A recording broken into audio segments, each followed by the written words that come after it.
They said Kyle Zahir had survived every war because he felt nothing, that he moved through battle like stone, untouched, unshaken, unmoved. He had watched cities burn without flinching. He had stood among the dead without closing his eyes. So, when the king summoned him home, no one expected the war to follow him back, and no one expected it to begin with a girl. The palace of Zafaria shimmered beneath the sun, all gold and silence. Kyle walked its halls like a stranger, armor still carrying the dust of distant wars. He was led to the eastern wing, where the princess waited. Aurelia stood by the windows, sunlight framing her like a challenge. She didn't bow, didn't curtsy, didn't even pretend to be impressed. "So you're the one they sent to follow me," she said lightly. Kale lowered his head just enough to be respectful. "I'm here to ensure your safety." She studied him, slow and curious. "That sounds exhausting." He didn't answer, but something about her presence unsettled him. Not loud, not dangerous, just impossible to ignore. Aurelia did not behave as royalty should. She wandered past guarded doors. She spoke during council silences. She asked questions that had no safe answers.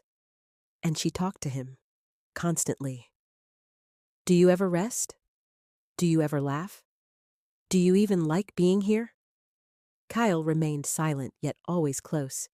He would walk away, as that was what he was known for.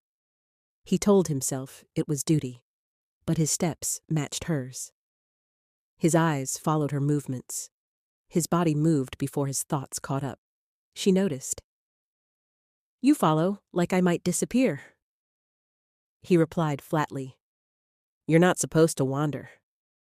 She smiled. "That's not what I said."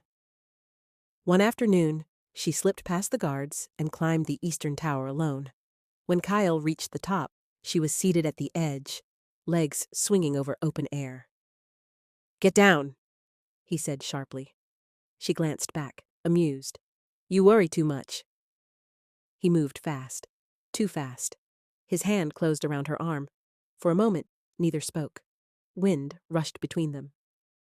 "You don't listen," he said quietly. She looked at him, studying his face as if seeing something new. "And you care far more than you admit." He released her. That night, he did not sleep. From then on, she tested him without meaning to. She walked ahead instead of behind. She asked questions meant to unsettle. She smiled at moments that demanded seriousness. And slowly, something shifted.